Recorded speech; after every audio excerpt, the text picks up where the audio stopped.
End all military aid to Ukraine immediately. The United States suspends it all, period.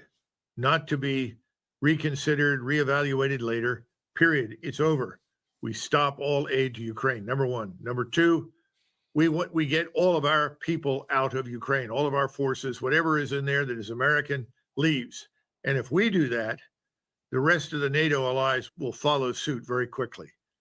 That's clear and unambiguous to the Russians that we're serious. At that point, I think the Russians would consider any number of things, but that's critical to meeting their conditions.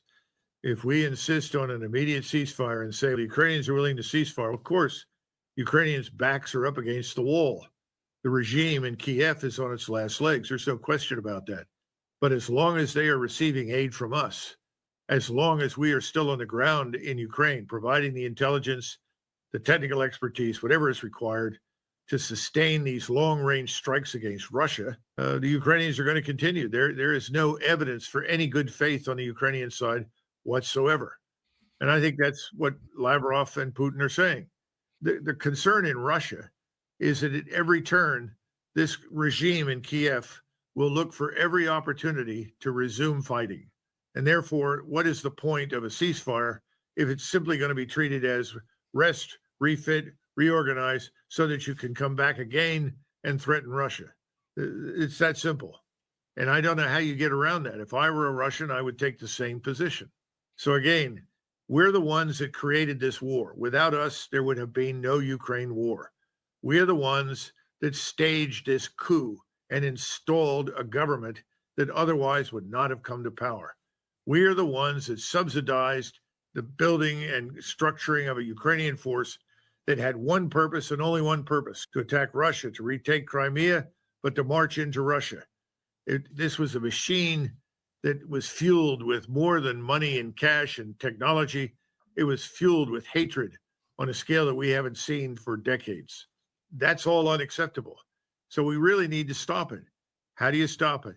Stop the aid to Ukraine, pull us all out, and then talk to the Russians. Right now, we have not demonstrated that we're willing to do anything. We're instead acting as though we're the victors strategically in this conflict. We're not. Neither is Ukraine. And we're trying to dictate the outcome to Moscow. It's not going to work. If we signal that's over, we make it very clear that we've had it with that. We will not subsidize that anymore. And that's something that President Trump can do easily because he was never part of it. The longer he waits, with each passing day that we dither and refuse to take decisive action, cut the aid, pull everybody out, the more and more this looks like President Trump's war. And that's not a good thing. It's a drain on our resources, time and effort, and it still has the potential to expand. That's what's most disturbing. The Russians have laid out the conditions. They have been made very clear. Those conditions are easily picked up and read anywhere by us or anyone else. Zelensky is going to continue doing whatever he does with his band of thugs in Kiev to attack the Russians with whatever he's given. That's his goal. He's going to go down with a ship. We shouldn't be subsidizing that. The president is right. We don't want more Russians or Ukrainians to be. By the way, neither does President Putin. So the first step that we need to take is cut off all aid to Ukraine, period. We already know that most of it, if not at least half of it, has ended up in a black hole of corruption and criminality in Ukraine. Stop sending it. Then get all of us Americans in and out of uniform, members of the intelligence organizations, the people serving over there, get them out. Everybody leaves. When those things happen, the Ukrainians will sue for peace, and the Russians will sit down and they'll begin to hammer out an agreement. So the notion that the ceasefire is a precondition for an agreement is dead in the water. So all he said is, I guess we're dead in the water, which is a very unprofessional response at this stage. But again, there doesn't seem to be an appreciation for the fact that you keep talking about ceasefire, and for months and months, the Russians have said, no, thank you. There will be no ceasefire. We will negotiate, but we're going to fight while we negotiate. We're not going to accept anything until the fighting is over. And the ceasefire is not the first item on the agenda. That's the last item. So I don't know how you resolve it other than to Say, then let's go back to the drawing board and look again at the conditions that Moscow outlined. I think that's what they should go back and do. So the notion that if we don't get X, then we have to support this is ridiculous. We don't have to support this at all. We shouldn't support it. We should never have supported it. And that was Trump's brilliant opportunity to step forward and say, I have no interest in subverting Russia. I have no interest in destroying Russia. I have no interest in using Ukrainian lives, even though they've got none, to destroy Russia. That's not my goal. My goal is peace. So the first step in that direction is cut the aid and pull us out, get us out of there completely. And the other Europeans will then subsequently follow. That's tangible. That's real. You do that, and the Russians are going to say, I guess they're serious. They really want to stop this war. And then you sit down and you negotiate. And I think it could be done. Russia has already claimed victory in eastern Ukraine. It's theirs. They hold the initiative. They can move strategically in any number of different directions. We talked before about the concentrations of force in eastern Ukraine, down in Kherson, all the way to Zaporizhia, and up north in and around Kharkov. They can move as they wish at Putin's command. And there's nothing that we can do about it unless we want to declare war on Russia. And I don't think we do. I don't think anybody is interested in that. But the way we're approaching this, it's becoming, it's got to be a win for me. If I can't get a win out of this, if I don't look like I'm winning, then I can't do it. This is a situation in which we're not winners, and we're not going to be winners, and the Ukrainians are certainly losers. There's no question about that.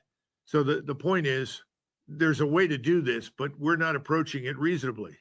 We're trying to take the position that we're the United States, we're the great hegemon, and you've got to do these things or we won't play. The Russians are going to say, fine, then we're not playing. And they will continue to move in whatever direction they want to secure whatever it is on the ground that they want. The good news is that President Putin and his government want to talk to us. The good news is that the Russian government and its businesses across Russia want to do business with us. That's all good news. We should keep that in the forefront. The bad news is the ceasefire insistence it's forget it. There will be no ceasefire. Look at the conditions. How do we meet these conditions? And the key to meeting those conditions is what I've said before: end the aid and withdraw people. If that doesn't happen, I don't think much will change, except that the map will probably be altered and the borders will be further advanced to the west. So I think we need to send that signal back to Moscow. And remember something else, and this never seems to come up for discussion, which is so depressing. Russia is a Pacific power. Russia is a Central Asian power. Russia, for all intents and purposes, because of its reach into the Caucasus, is practically a Middle Eastern power. In other words, Russia is more than just a European power. Under those circumstances, Russia can be enormously helpful to us in terms of our strategic interests, what we want to achieve. And we seem to ignore that.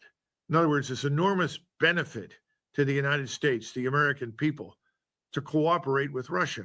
That's what we should be thinking about right now. That's where we need to focus. President Trump is too good of a businessman to do otherwise. He needs to stop and recollect that very carefully, because it's terribly important. As soon as you halt military aid and assistance to the Ukrainian state and you withdraw all of our advisors, military advisors, intelligence advisors, technicians, get them all out, I think the entire Ukrainian house of cards will collapse. There's nothing left. So I think that's the key to ending the war. And I don't understand why we won't do that, because this argument that there's something legitimate about Zelensky and his regime is fundamentally false. His regime is more oppressive and more objectionable and obnoxious morally than I think almost any other that I've seen in many decades. We shouldn't be supporting it under any circumstances. So I don't have a problem with the conditions that the Russians have stipulated, and I'm quite confident that they'll abide by those. But again, you want an agreement that we can sign along with the people that border Ukraine. In other words, the Poles, the Slovaks, Moldova, Romania, Lithuania. They should all sit down, and we should, and by the way, the Germans, who have a long-term strategic interest in the region, they too should be co-signatories. And if they do that, and we do that, and the Russians do it, it'll work. I'm quite confident of it. The Austrians ended up with a very small army, which was really largely paramilitary, and they were granted neutrality. They were granted the opportunity to govern themselves as they saw fit. And the Russians agreed, or the Soviets agreed at the time, that there would be no interference in the internal affairs of Austria. They could develop independently. It worked. I see no reason why that would not also work in Ukraine. So I don't think that's unreasonable by any stretch of the imagination, especially when the Ukrainians have lost over 1 million and the Russians have lost roughly 100,000. I think everybody has an interest in putting this to bed once and for all.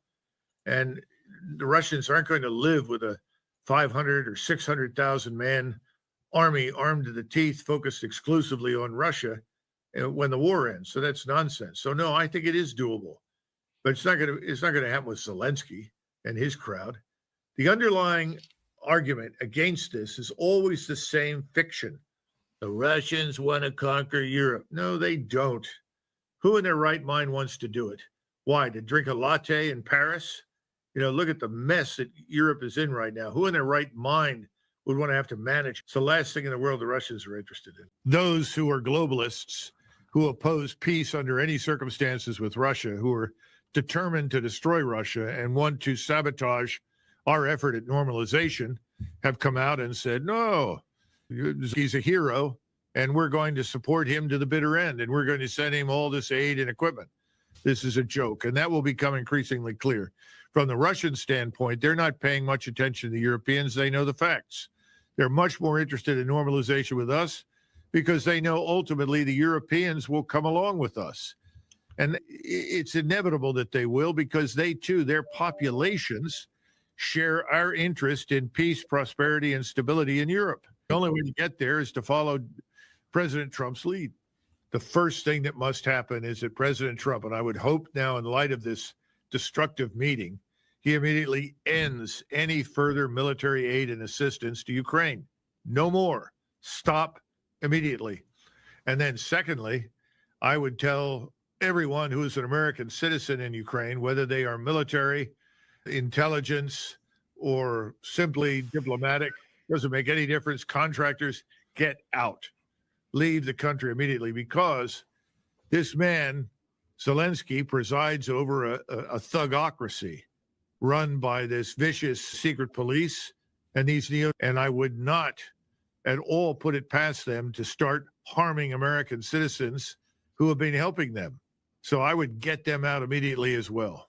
In the meantime, President Trump has taken steps to remove forces from Germany, to begin closing bases there. He's quite serious about this. He was serious 4 years ago when I met him in the Oval Office in 2020. He made it very clear that was his goal. He's correct. He wants to move in the right direction. He wants Europe to be its own first responder, and that can be done. But he has now broken with the globalists, because the globalists have been perpetrating this false narrative that depicts Russia as evil incarnate. They are not. They are not Cold War Russia. They are not Soviet communists. They are Russians. And they want an end to this war as badly as anybody else. They have no desire to march further west. That doesn't mean they will not if their security is at risk. They simply want their legitimate security interests recognized. And that's what President Trump has set out to do, just as they recognize our legitimate security interests and those of the Europeans.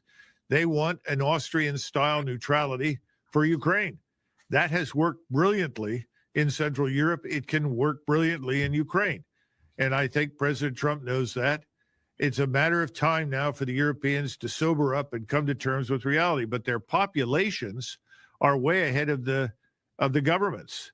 Even Tusk in Poland, who is hardly an opponent of globalism, he is a globalist, has said under no circumstances would Polish troops contribute to any peacekeeping force in Ukraine. Hallelujah. Thank God. It's time to get this out in the open, but an end to this nonsense. The Fugazi is in London. The Fugazi is in Paris.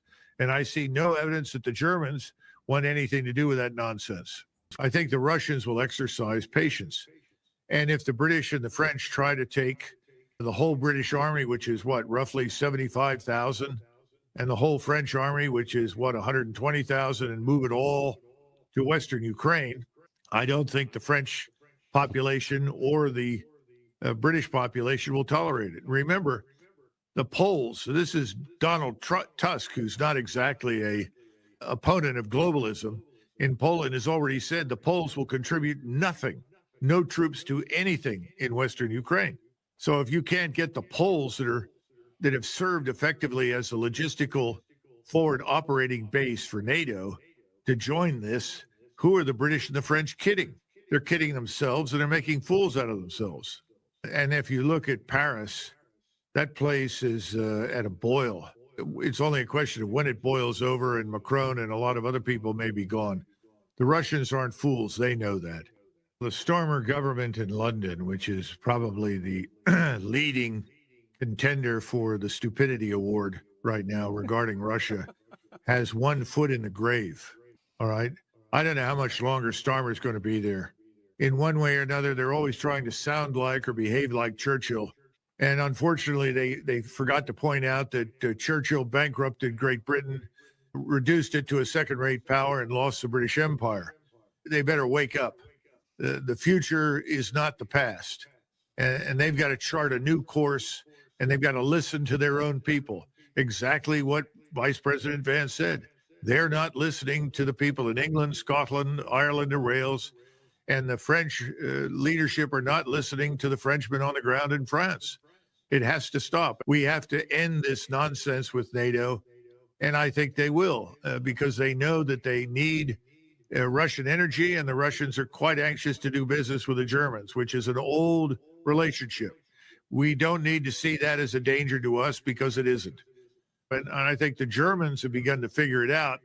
It'll take a little longer, but eventually they'll get there. But this man Merz is beginning to change his tune, thank goodness.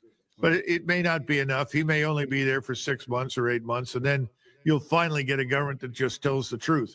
These things take time. I think the Russians will exercise patience. Starmer is even more irrelevant and more deluded than Liz Truss ever was. Just imagine in Great Britain right now, where you have a lot of people that are living just above the poverty line that could crash right through and end up in poverty, especially if their treasury market, they call them gilts, collapses. It almost collapsed under Liz Truss. That's one of the reasons she was ushered out of the room. And she was talking about Thatcherism, which makes no sense and is totally irrelevant to Great Britain today. The other thing is, I was coming in here, I was handed a note by the boss, and he said, we've calculated that to fund the war in Ukraine, every family in America, every tax-paying citizen in America has to fork over $2,400 every year to the federal government. That's just Ukrainian aid. We haven't talked about the Middle East. We haven't talked about the wasteful spending on the Taiwan business. We haven't talked about any of that. Just think about that. If every taxpayer had to pay $2,400 every year to fund our support for Ukraine or the proxy war in Ukraine, how long would it last? And I'm sure the Russians understand that. We just need to move on down the road. President Trump needs to move forward, and the rest eventually will get on board of that. So this is the problem with central banking. Central banking and war, waging war go hand in hand. As long as you have a central bank that can create money from nothing, you're going to continue to see these wars. And that certainly is true in Great Britain, and I would argue everywhere. The second part is free speech. What's free speech? Free speech too often turns out to be something that the people in power can tolerate, not necessarily what everybody thinks. And the right of free expression simply doesn't exist right now. It's curtailed here. I hope it improves. But there's a lot of censorship. There are protected classes, things you can't say. This is all nonsense. It needs to go away. And I think President Trump has made it clear he wants to head in that direction. But the Europeans, at least the globalist leaders that we're dealing with right now, they're not on board with that. They've got to go away too. This war is over. He knows it. And the promises that the British and the French are making, as Dan pointed out, are meaningless nonsense. So the real issue today is, when will someone stand up and say, thank you, Mr. Zelensky, for your interest in Ukraine's national defense. Goodbye. I think that's coming. I think we're seeing peace gradually returned to Europe. And I think we've seen the beginning of the end of this insane and stupid and unnecessary war in Ukraine. This man, Zelensky, does not represent the interests of the Ukrainian people. The Ukrainian people want an end to this conflict. I don't care what they say the polls are telling them. I don't believe the pollsters. I think the Ukrainian people have absolutely had enough of it. So the question at this stage is, we want peace, then how do we get to a settlement? And that's really what President Trump was trying to say to him. But the idea that we should have any economic agreement in place ahead of time is just irrational. And Besament is spot on. First, you've got to have peace. You've got to have an end to the fighting. Then you can talk about economic recovery and economic cooperation. The question that we have to ask ourselves is, why are we not stopping the delivery of military aid and assistance to Zelensky? That's what's keeping him alive. That's his lifeline. That's the cash that he stuffs into his bank accounts and the bank accounts of his cronies that are helping to rule and ultimately destroy Ukraine. That's what keeps the generals happy and the colonels in the army, and why they continue to send their men out to die pointlessly. They're all handsomely paid. Why not stop that right now? That's the first thing. And then turn around and say, everybody who's an American citizen, get out, leave. Then President Trump can decide who he wants to send back in at some point. But right now, everybody who is there is a legacy of the past, a legacy of the last administration, a legacy of the wrong policy. Get them out. I think the Russians have made it abundantly clear what they want. They've talked about the so-called breakaway provinces, the territories that they hold. There will be no discussion about the legitimate control of those or Crimea. They've also said that they're not going to agree to a ceasefire until they're sure that the denazification of Ukraine is going to go to completion, until Ukrainian arms are completely defeated. We know these things. So I don't think we have to have a meeting with them to figure it out, unless you absolutely end the military aid to the Ukrainian state at this stage, whatever it is. It's not taken seriously. The Russians have heard lots of talk. We've lied to them prolifically for years about everything. The Russians are about action. When you listen to Lavrov, Putin, the others, they want to see evidence for action. The action is all aid stops immediately, number one. Number two, Americans, we are leaving. We're out. For our purposes, we have nothing more to do with this Ukrainian state, which is the epitome of corruption and incompetence. I think President Trump has a realistic grasp now. He knows that the Russians have won. He knows the power that they have over the situation, and he wants an end to this, and he wants good relations with Russia. Hallelujah. Thank God. It's about time. But I don't think anyone has helped him with a roadmap to get there. And I don't know what you can do at this point other than hope that these things will happen and we can get going. President Trump has always had good instincts. I've said this forever. Yeah. Follow his instincts, he'll be successful. The problem is he's always got a lot of people around him derailing him. And that's what happened during the last administration. This has been a much more successful beginning this time around, and that's great. But he's got to follow it up with decisive action.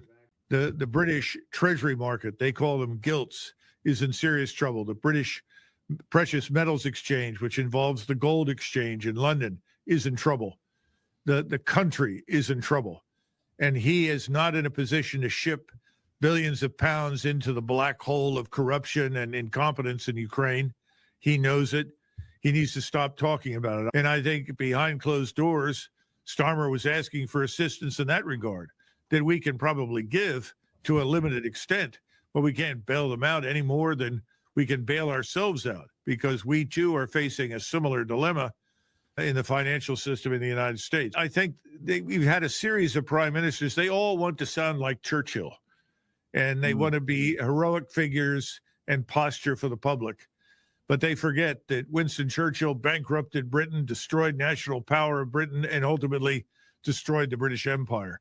So they better sober up, because they're about to destroy what's left of Britain if they don't stop.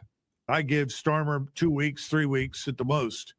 He's not going to survive this. He's in the same position Liz Truss was when she took over and then started talking about Thatcherism, and the gilt market erupted, and she was quickly ushered off stage. They barely held the financial system together.